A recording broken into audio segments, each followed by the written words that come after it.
Hello दोस्तों, आप सब कैसे हो। मैं आप सभी का आज वापस YouTube की सेकंड क्लास मेरी जो है उसमें आपका सबका स्वागत करता हूँ। आ जाइए अपन वापस पढ़ते हैं जो अपनों ने 1857 की क्रांति पढ़ रहे थे अपनी हिस्ट्री के अंदर, जो मॉडर्न हिस्ट्री के अंदर अपनी 1857 की क्रांति चल रही थी उसके अंतर्गत अपन वापस आगे चलते हैं। अपनों ने जो पढ़ा था वो लगभग नीमच छावनी जो विद्रोह था वहाँ तक पढ़ चुके थे अपन, लेकिन अपन आज जो आगे पढ़ने वाले हैं उससे पहले अपन जो आज पढ़ने वाले हैं उससे आगे जो अपन पढ़ने वाले हैं उससे पहले अपन जो कल पढ़ा था उसके बारे में थोड़ी बहुत जानकारी ले लेते हैं। देख लेता हूँ किस किस को थोड़ा सा पीछे वाला नॉलेज है या नहीं है, तो वो जानकारी होना अपने को बहुत अच्छी बात होती है। चलो देखते हैं आगे। कल जो अपने पढ़ा था 1857 की क्रांति, तो 1857 की क्रांति के अंदर अपनों ने पढ़ा था 1857 की क्रांति होने के कारण क्या थे, यानी 1857 की क्रांति हुई क्यों थी। 1857 की क्रांति के कुछ मैंने कारण बताए थे कि उस समय 1857 की क्रांति का मुख्य कारण जो माना जाता है वो 3 कारण थे, और एक कारण था आपका तत्कालीन कारण, जिसमें से 3 कारणों में से एक कारण तो था आपका सहायक संधि की नीति, एक थी आपकी आर्थिक पारिश्रयिक की नीति, और तीसरी थी आपकी विलय की नीति। आर्थिक पारिश्रयिक की नीति, विलय की नीति और सहायक संधि की नीति। सहायक संधि की जो नीति लाया था वो लाया था आपका लॉर्ड वेलेजली, और दूसरी आपकी आर्थिक परिश्रय की नीति लाया था लॉर्ड हेस्टिंग्स, और तीसरी थी आपकी विलय की नीति जो लेके आया था डलहौजी। तो आपकी जो लॉर्ड वेलेजली जो सहायक संधि की नीति लेके आया था, इसके तहत जो पहली रियासत थी जिसके तहत जिस रियासत ने सर्वप्रथम सहायक संधि की वो रियासत थी आपकी भरतपुर रियासत, और भरतपुर रियासत के शासक थे रणजीत सिंह जी, उनके द्वारा ये संधि की गई, सहायक संधि की गई। इसके बाद में सेकंड जो आक्रामक यानी विस्तृत रूप से जो संधि की थी वो थी आपकी अलवर रियासत, और अलवर रियासत के शासक थे आपके बख्तावर सिंह जी। तो यहां पर ये इनके बारे में होती बात। अब आती है आपकी आर्थिक पारिश्रय की संधि। आर्थिक पारिश्रय की जो संधि थी वो की थी आपकी करौली रियासत के द्वारा, यानी करौली जो रियासत थी उसने आपकी आर्थिक पारिश्रय की संधि की थी, और सेकंड नंबर पे जो की थी वो की थी आपकी कोटा ने। लेकिन इस संधि के तहत अंतिम रूप से जो संधि करने वाली रियासत थी वो थी आपकी सिरोही, और सिरोही रियासत ने 1923 के अंदर आपकी ये संधि 1823 के अंदर ये संधि की थी। अब आगे अपन ने देखा था कि जो विलय की नीति थी, इस विलय की नीति के तहत मैंने आपको बताया था 2 रियासतों को, राजस्थान की 2 रियासतों को मिलाने का प्रयास किया गया, लेकिन मिला नहीं पाए थे, और वो थे आपकी एक तो करौली रियासत और एक थी आपकी उदयपुर रियासत। करौली के बारे में मैंने डेट लिखवाई थी 1848 ईस्वी, और उदयपुर के लिए 1852 जो डेट थी, इसके तहत इनको मिलाने का प्रयास किया गया, लेकिन ये प्रयास सफल नहीं हुआ। लेकिन 1857 की क्रांति का तत्कालिक जो कारण मैंने बताया था कि अंग्रेजों के द्वारा पहले जो उपयोग में ली जाती थी बंदूक थी ब्राउन बेस, लेकिन उसके स्थान पर बंदूक उपयोग में ले जाने लगी एनफील्ड राइफल्स। इसके बाद में हुआ क्या कि एनफील्ड राइफल्स जो बंदूक थी उनके जो कारतूस थे उन कारतूसों को मुंह से काट कर फिर उसको बंदूक के अंदर डाला जाता था, जिसकी वजह से ये क्रांति हुई। क्योंकि उन चर्बी वाले जो कारतूस थे, उन चर्बी वालों कारतूस में सुअर और गाय की चर्बी का उपयोग किया जाता था, जिसकी वजह से सर्वप्रथम मेरठ के अंदर आपके जो मंगल पांडे थे, बलिया उत्तर प्रदेश के रहने वाले, उनके द्वारा वहां पर अपने दो अपने जनरल थे उनके, लेफ्टिनेंट बाग और लेफ्टिनेंट ह्यूसन, इन दोनों की हत्या कर दी गई, और सर्वप्रथम 1857 की क्रांति का बिगुल बजाया गया। इसके बाद में अपनों ने पढ़ा था कि 1857 की क्रांति के प्रतीक चिन्ह क्या रखे गए थे, तो 2 प्रतीक चिन्ह रखे गए थे, एक तो कमल का फूल और एक थी रोटी। रोटी को हर गांव का चौकीदार एक गांव से दूसरे गांव में ले जाता था, और कमल का जो फूल था उस कमल के फूल को हर छावनी से दूसरी छावनी में भिजवाया जाता था। इस वजह से यह क्रांति आगे से आगे बढ़ती गई। अब अपनों ने पढ़ा था 1857 की क्रांति से पहले राजस्थान में क्या था, तो राजस्थान में जो चीफ कमिश्नरी व्यवस्था लागू हुई थी वो लॉर्ड विलियम बेंटिन के द्वारा कब 1832 ईस्वी के अंदर लागू की गई थी। इसके बाद में उस समय प्रथम जो अपना राजस्थान का प्रथम जो एजीजी बनाया गया, यानी एजेंट टू गवर्नर जनरल बनाया गया, वो बना था आपका मिस्टर लोकेट। अब मिस्टर लोकेट को एजीजी बना दिया गया, लेकिन 1857 की क्रांति के समय पूछ लिया जाएगा 1857 की क्रांति के समय आपका एजीजी कौन था, यानी एजेंट टू गवर्नर जनरल कौन था, तो वो थे आपके पैट्रिक लॉरेंस थे। अब आपसे पूछा जाता है कि एजीजी कार्यालय कहां था, तो उस समय एजीजी जो कार्यालय था वो था आपका अजमेर के अंदर। लेकिन होता क्या है, 1845 ईस्वी में इसको ग्रीष्म काल के समय इसको माउंट आबू में स्थानांतरित कर दिया जाता है, क्योंकि माउंट आबू एक ऐसा स्थान है जहां पर ठंडा रहता है, इस वजह से वहां पर स्थानांतरित कर दिया गया। अब 1857 की क्रांति के समय राजस्थान में कुल 6 सैनिक छावनियां थी, जिसमें से पहली थी आपकी नसीराबाद छावनी, दूसरी थी आपकी निम्मच छावनी जो मध्य प्रदेश के अंदर है, तीसरी थी आपकी देवली छावनी जो टोंक के अंदर है, और चौथी थी आपकी एरिनपुरा छावनी जो पाली के अंदर है। इसके अलावा 2 छावनियां और थी, जो एक तो थी ब्यावर अजमेर और दूसरी थी आपकी खेरवाड़ा उदयपुर। इन दोनों सैनिक छावनियों में किसी भी प्रकार की विद्रोही घटना नहीं हुई। अब इसमें आगे चलते थे, देखा अपनों ने, पहला पढ़ा था अपनों ने नसीराबाद छावनी विद्रोह, और नसीराबाद छावनी विद्रोह जो हुआ था, यहां पर कहा जाता है 15वीं बंगाल नेटिव इन्फेंट्री बटालियन और दूसरी थी आपकी 30वीं बंगाल नेटिव इन्फेंट्री बटालियन, इन दोनों के द्वारा यहां पर विद्रोह किया जाता है। और यहां पर विद्रोह इतना बड़ा था, और यहां पर अगर आपसे पूछ भी लिया जाए कि यहां पर विद्रोह करने वाला व्यक्ति कौन था, तो मैंने आपको नाम बताया था, यहां पर बख्तावर सिंह। इस बख्तावर सिंह के द्वारा यहां पर विद्रोह किया गया था। और यहां पर एक कर्नल पेनी जो था, वो कर्नल पेनी का दिल का दौरा पड़ने की वजह से उसकी मृत्यु हो गई थी। इसके बाद में अपनों ने पढ़ा था निम्मच छावनी विद्रोह, और निम्मच छावनी विद्रोह के अंतर्गत मैंने बताया था कि कर्नल एबोट जो था, एबोट के द्वारा सैनिकों को क्या दिलाई जा रही थी, शपथ दिलाई जा रही थी। जब उसको शपथ दिलाई जा रही थी तो शपथ हिंदुओं को गीता के रूप में यानी गीता से दिलाई जा रही थी, और मुस्लिमों को कुरान से उनको शपथ दिलाई जा रही थी। इन दोनों को जब शपथ दिलाई जा रही थी, और खुद कर्नल एबोट उस समय आपकी उनकी जो पवित्र ग्रंथ है ईसाइयों का बाइबल, उससे शपथ ले रहा था। लेकिन यहां पर एक व्यक्ति था मोहम्मद अली बेग, उस मोहम्मद अली बेग ने यहां पर क्या कर दिया, विद्रोह किया कि अगर अंग्रेज स्वयं अगर अपनी बातों पर नहीं टिक सकते हैं तो हम हिंदुस्तानी क्यों टिके। और वहां पर उसने विद्रोह किया, और यहां पर हीरा सिंह के नेतृत्व में क्रांति हुई। यहां पर इन्होंने निम्मच छावनी को लूटा,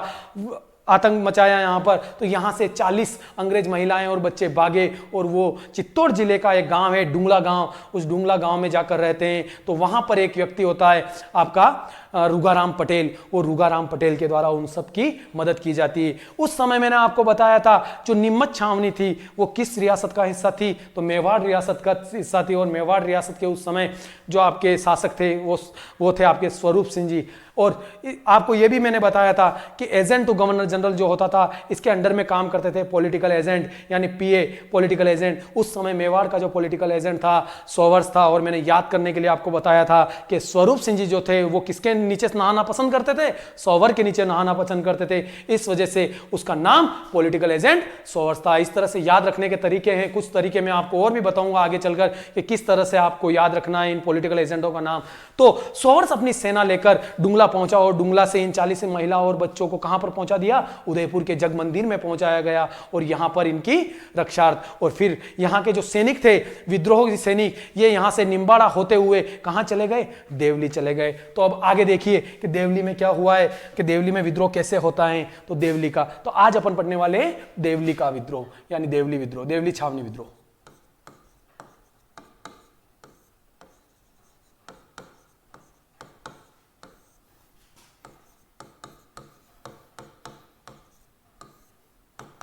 आपको यह भी डेट बताई थी मैंने कि फर्स्ट वाली जो नसीराबाद छावनी विद्रोह हुआ था वो 28 मई को हुआ था, फिर सेकंड 30 मई को वहीं पर नसीराबाद के अंदर। लेकिन मैंने आपको बताया था ये यहाँ पर कि निम्मच छावनी में जो हुआ था वो 3 जून को हुआ था। तो देवली छावनी विद्रोह याद रखना है आपको, ये हुआ था आपका 5 जून 1857।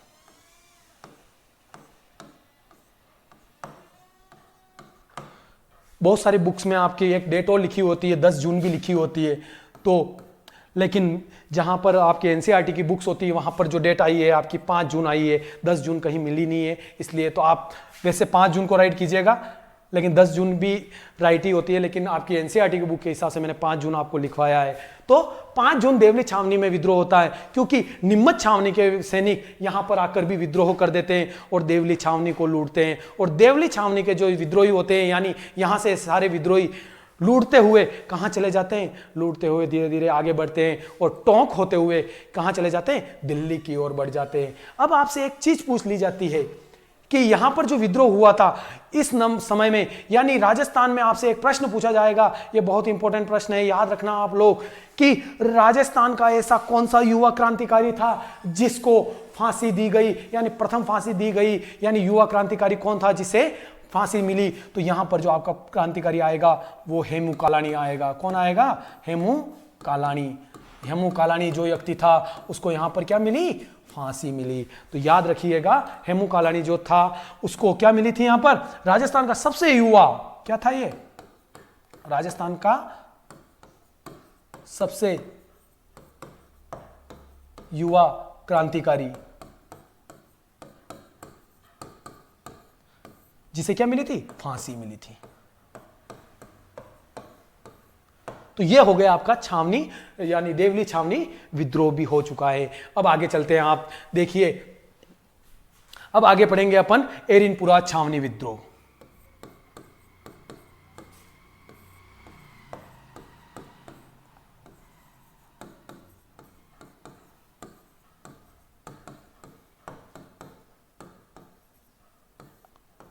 एरिनपुरा छावनी विद्रोह। एरिनपुरा छावनी विद्रोह जो हुआ था वो कब होता है आपका? इसकी जो डेट आती है आपकी वो आती है 28 अगस्त 1857। क्या आती है इसकी डेट? सॉरी 21 अगस्त 1857। 21 अगस्त 1857, यानी एरिनपुरा छावनी जो विद्रोह हुआ था वो 21 अगस्त 1857 को हुआ था। अब हुआ क्या था यहां पर, ये याद रखना आप लोग। हुआ क्या था? एरिनपुरा छावनी के एक बटालियन थी जो 90 पूर्विया सैनिकों की थी। कितने? 90 पूर्विया सैनिकों की।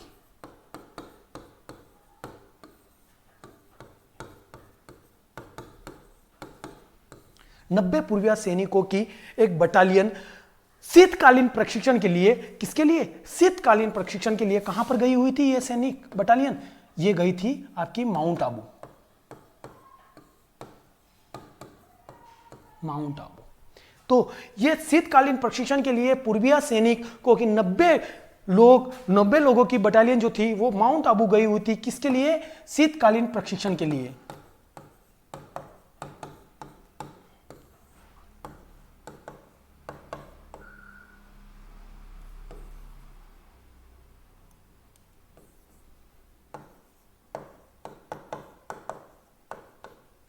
शीतकालीन प्रशिक्षण के लिए यहां पर गई हुई थी।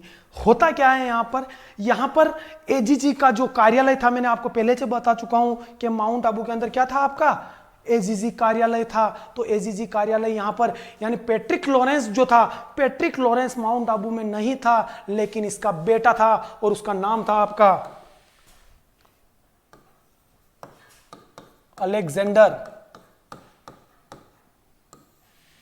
अलेक्जेंडर। इस अलेक्जेंडर की इन 90 पूर्विया सैनिकों ने क्या कर दी? इन 90 पूर्विया सैनिकों ने क्या कर दी? यहां पर हत्या कर दी। क्या कर दी? हत्या कर दी। इस अलेक्जेंडर की हत्या कर दी। और यहां से जो 90 पूर्विया सैनिक थे ये यहां से क्रांति का बिगुल बजाकर ये आ जाते हैं कहां पर? एरिनपुरा।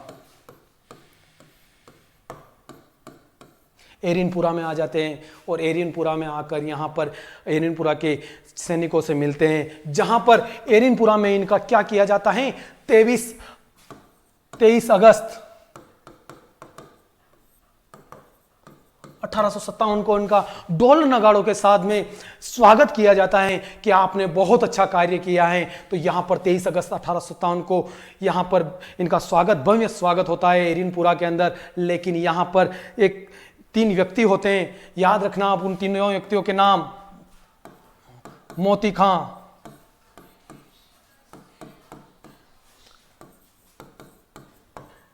शीतल प्रसाद,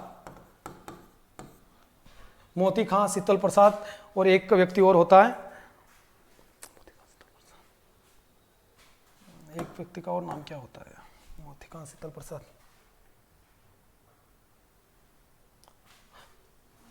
मोती खां, शीतल प्रसाद, और एक व्यक्ति होता है आपका तिलक राम। तिलक राम। इन तीनों के द्वारा यहाँ पर क्या की जाती है, क्रांति की जाती है। और इन दोनों तीनों ने यहाँ पर रहकर एरिनपुरा के अंदर भी विद्रोह कर दिया। सारे सैनिक यहाँ पर 23 अगस्त को इस क्रांति का बिगुल बजाकर यहाँ से बढ़ जाते हैं। ये आगे, यहाँ से जैसे ही आगे बढ़ते हैं तो ये चले जाते हैं औवा। कहाँ चले जाते हैं, रास्ते में इनके पड़ तो आए औवा, औवा जाते हैं। और औवा में, औवा का उस समय ठाकुर था कुशाल सिंह चंपावत। कौन था,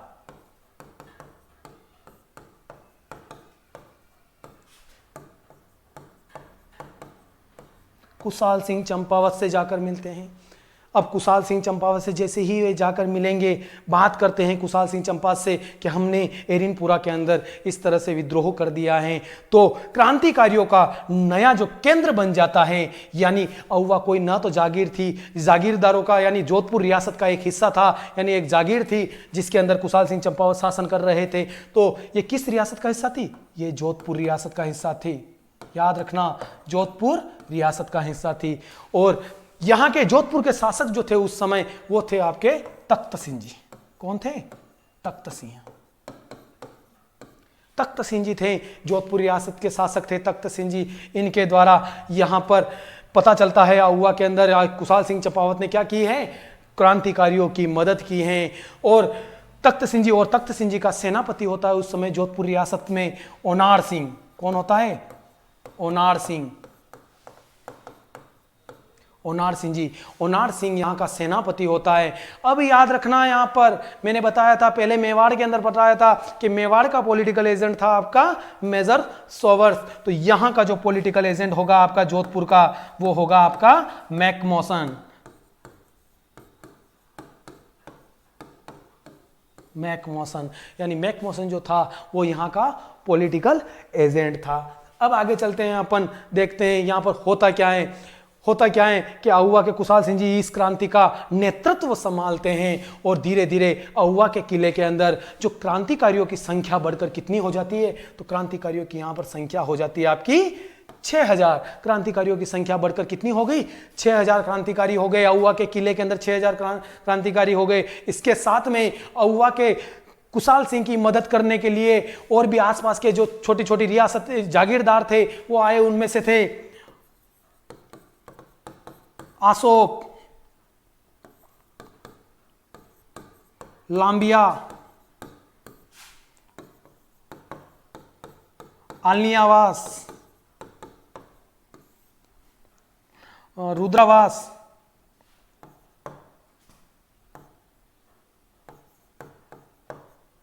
बंतावास।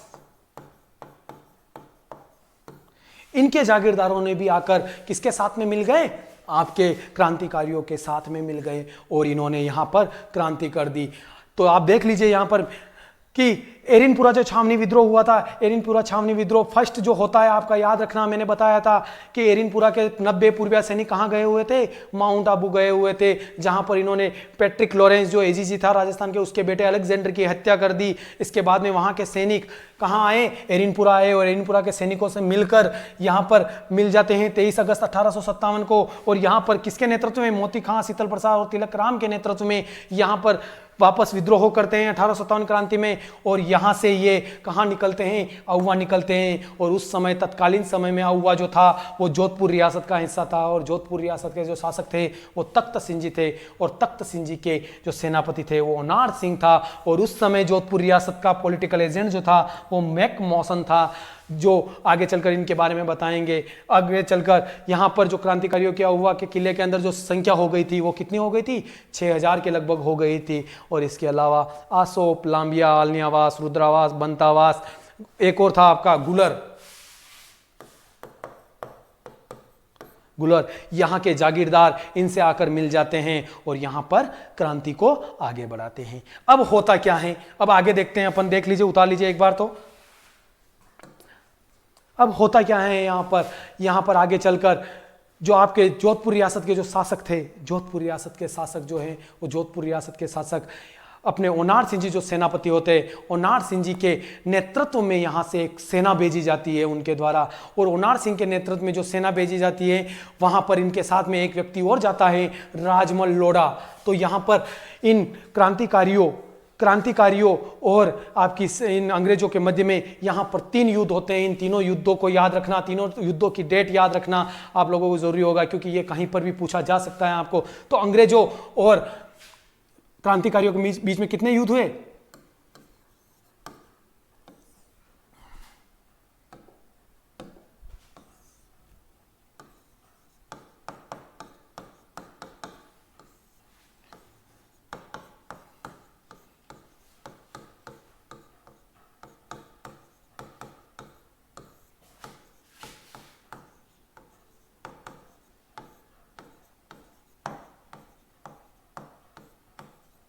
कितने युद्ध हुए?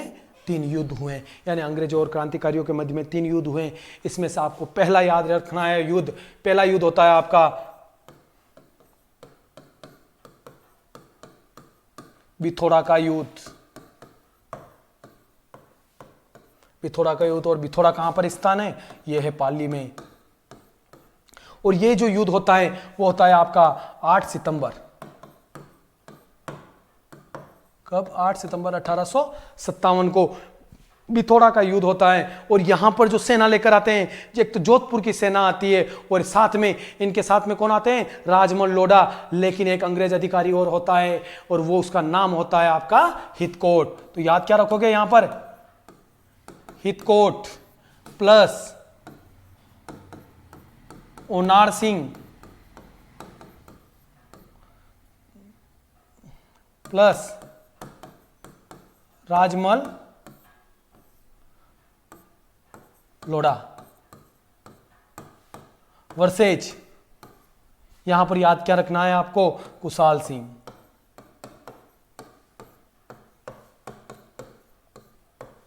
कुशाल सिंह, इनके मध्य में क्या होता है? यहां पर ये युद्ध होता है।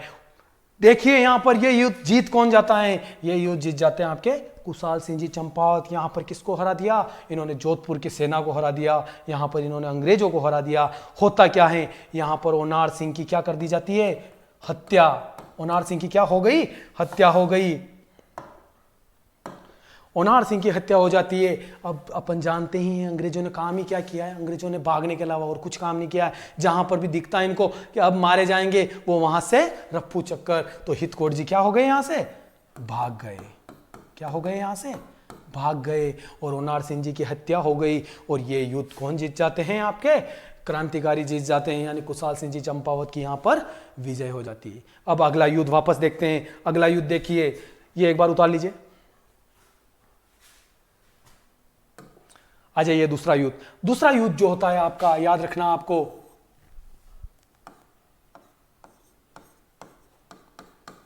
चेलावास का युद्ध।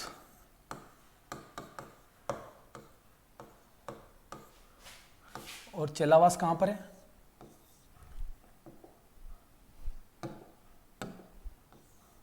चेलावास का युद्ध ये है आपका, ये भी पाली में।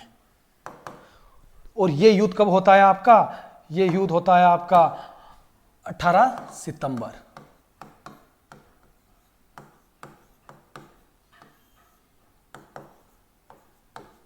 1857 ईस्वी को ये युद्ध होता है। अब ये युद्ध किसके किसके मध्य में होता है? इस युद्ध को एक नाम भी दिया जाएगा, वो आगे देखेंगे अपन। ये युद्ध जो होता है वो ये युद्ध होता है आपका, एक तो होता है पैट्रिक लॉरेंस,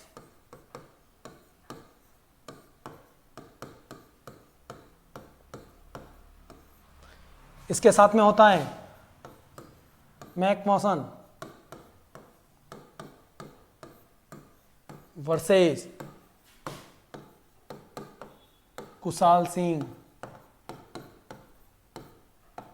होता क्या है यहां पर? इनको तो कहा जाता है गोरा, इनको कहा जाता है काला। तो क्या बन गया? इस युद्ध को काले और गोरे का युद्ध कहा जाता है। यानी एक तरफ तो थी गोरों की सेना, एक तरफ थी काले। यानी हिंदुस्तानियों को तो हमेशा से क्या कहते थे अंग्रेज कि काले, यानी ये काले। अपन लोग भी कोई काले नहीं है, उनको पता नहीं है हम काले नहीं है।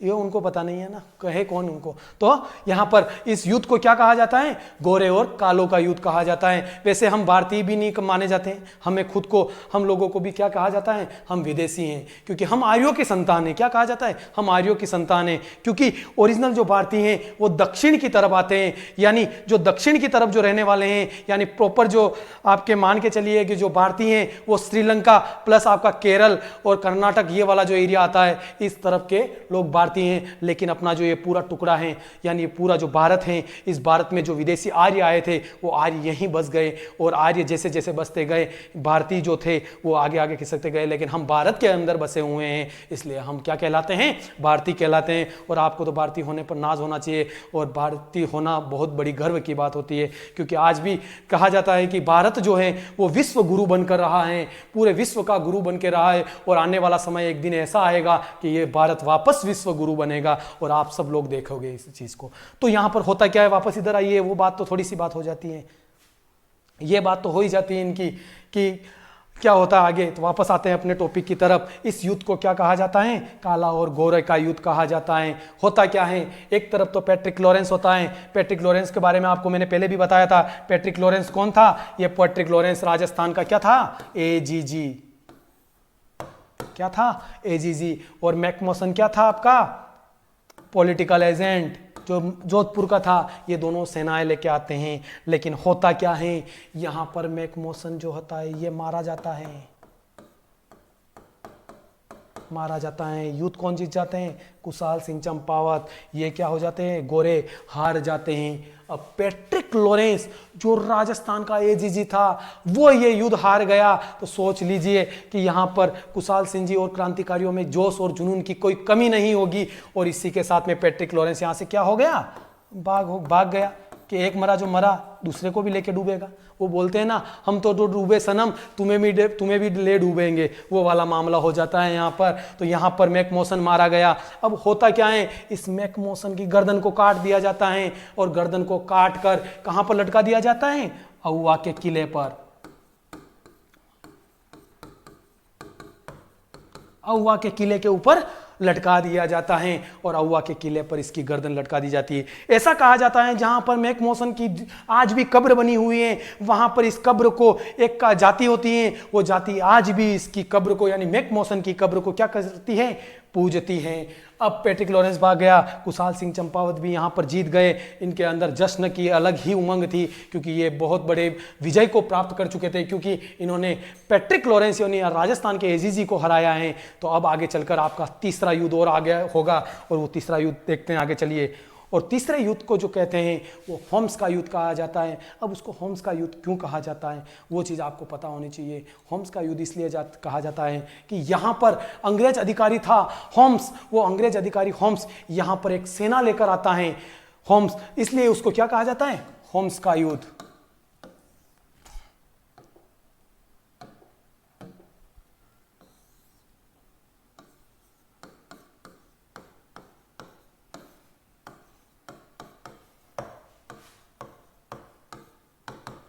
होम्स का युद्ध होता है, और ये होता है आपका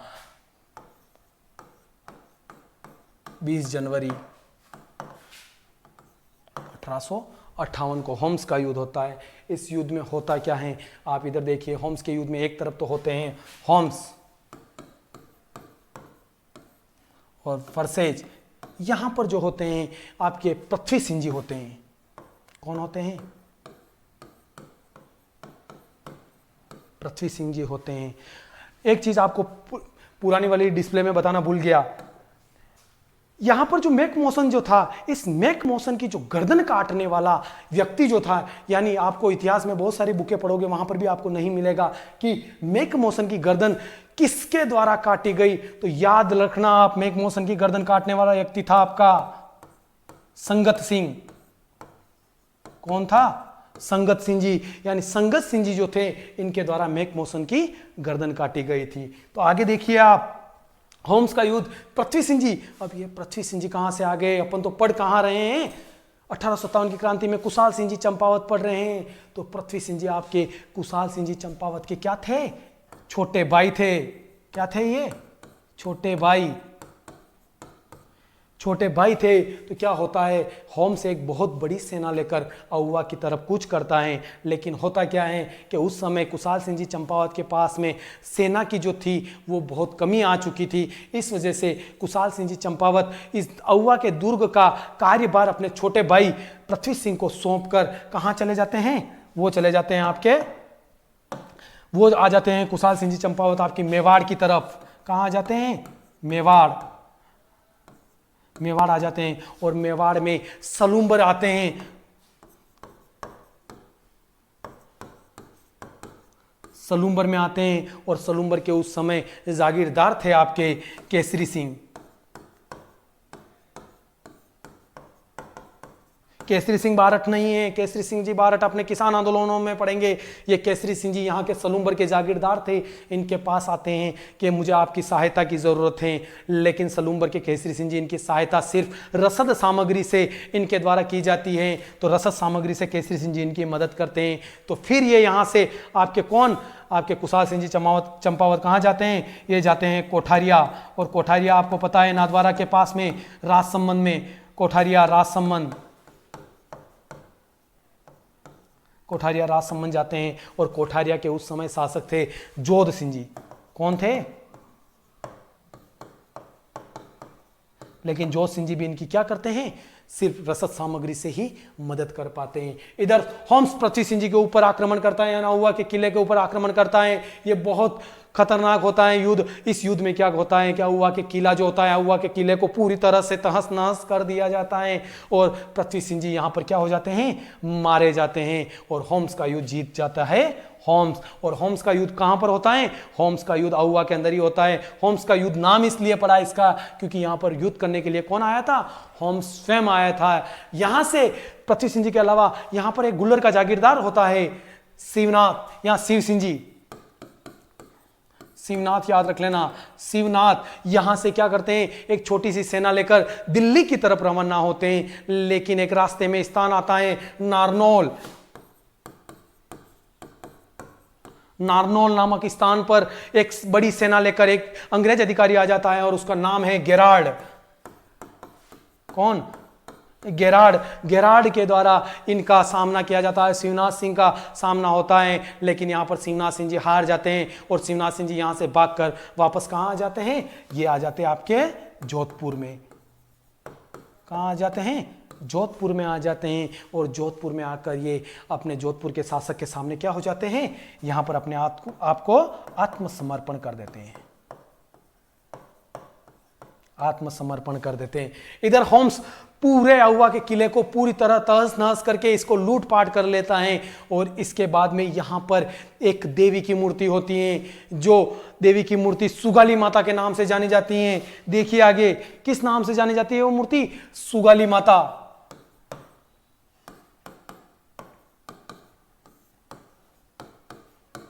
सुगाली माता, इस सुगाली माता को क्या कहा जाता है, 1857 की क्रांति की देवी कहा जाता है। इस सुगाली माता को क्या कहा जाता है, 1857 की क्रांति की देवी। और इसे चंपावतों की आराध्य देवी भी कहा जाता है। चंपावतों आराध्य देवी, चंपावतों की आराध्य देवी भी कहा जाता है। इस सुगाली माता के कितने सिर थे, 10 सिर,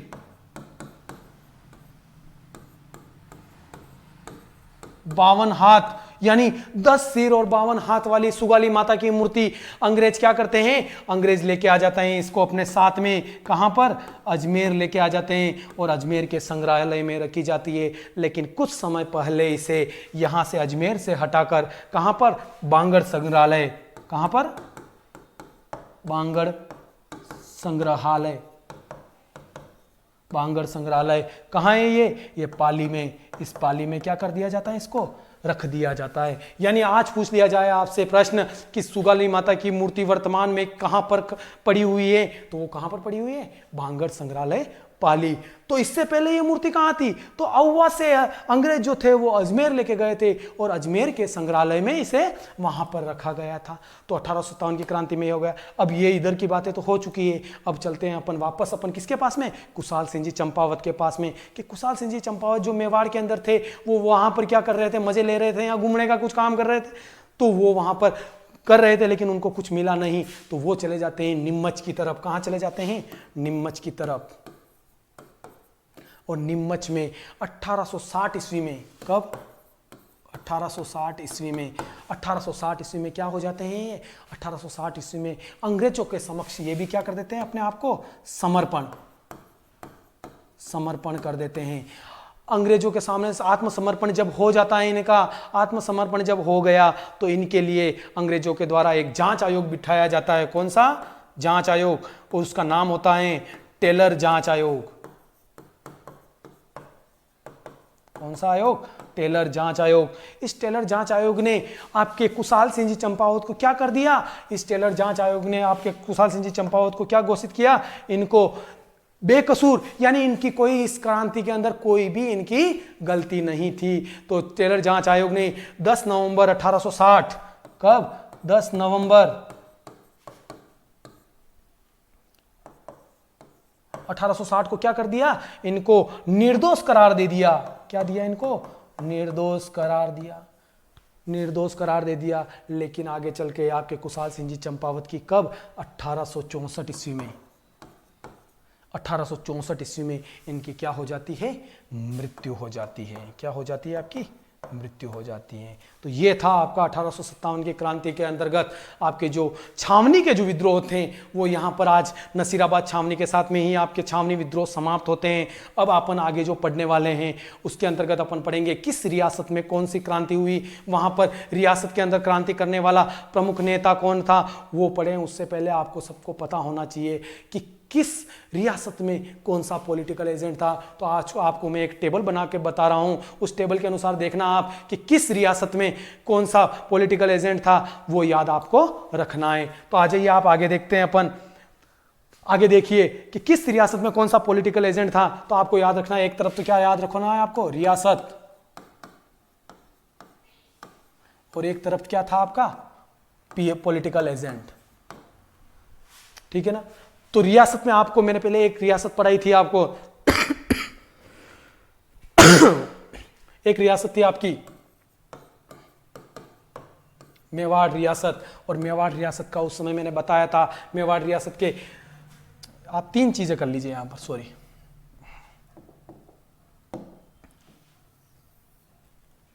रियासत, शासक और पॉलिटिकल एजेंट। तो मेवाड़ के शासक कौन थे उस समय? इस समय मेवाड़ के शासक थे आपके कौन? महाराणा स्वरूप सिंह जी।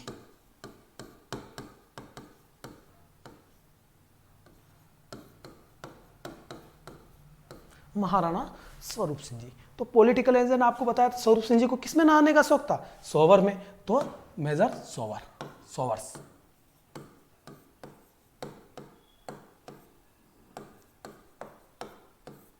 दूसरा आता है आपका कोटा रियासत। कौन सी रियासत? कोटा। और कोटा के शासक थे राम सिंह जी। आप सबको पता ही होगा कोटा, आप शादी पार्टियों में जाते ही होंगे, यहाँ शादी पार्टियों में जाओ नहीं जाओ, बहुत सारे लोग शादी तो करते ही होंगे। लड़के जब शादी करते हैं तो एक ब्लेजर पहनते हैं, कोट पहनते हैं, और कोट के ऊपर आपको पता होता है एक बटन लगाए जाते हैं यहाँ पर, बटन। तो क्या याद रखना है? कोट पे क्या लगते हैं? बटन लगते हैं। इसी वजह से याद रखना है आपको कोटा के अंदर कौन था? तो यहां पर था आपका पॉलिटिकल एजेंट मेजर बर्टन। कौन था यहां पर? Major Burton. यानी कोट पे लगाए जाते हैं बटन, और बटन से बना मेजर बर्टन। यानी यहां का पॉलिटिकल एजेंट कौन था? मेजर बर्टन था। तो वहां के शासक कौन हो गए? राम सिंह जी। तीसरा आपको मैंने बताया था जोधपुर रियासत, और जोधपुर रियासत के उस समय शासक कौन थे? आपके तख्त सिंह जी। तख्त सिंह जी। और तख्त सिंह जी के समय वहां का पॉलिटिकल एजेंट कौन था? तो यहां पर था आपका मैकमोसन।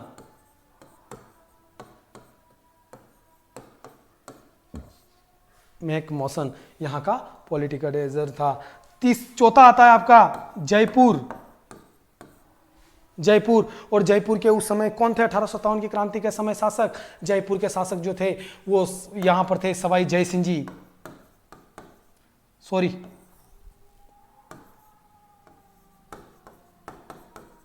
जय सिंह।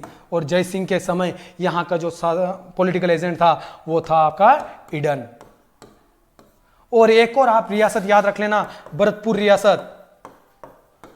और भरतपुर रियासत का उस समय पॉलिटिकल एजेंट कौन था? मॉरिशस।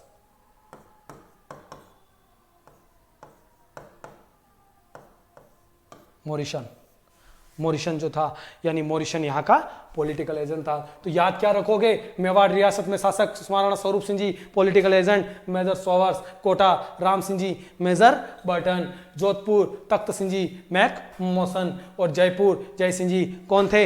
ईडन। और भरतपुर में कौन था? मॉरिशन, यानी मॉरिशस भी कहते हैं उनको, मॉरिशन भी कहते हैं। तो ये यहाँ के क्या थे? Political agent. अब अपन आगे और चलते हैं। आगे चलने से पहले देखते हैं अपन अलग अलग रियासतों में, यानी किस रियासत में कौन सी क्रांति होती है, वो सारी अपन पढ़ेंगे। अब अपना अगला जो टॉपिक होगा वो कोटा होगा। कौन सा होगा? कोटा होगा। इसी के साथ में जो अपनी क्लास होगी अगली वो कल होगी। आज यहाँ तक अपन पढ़ पाएंगे।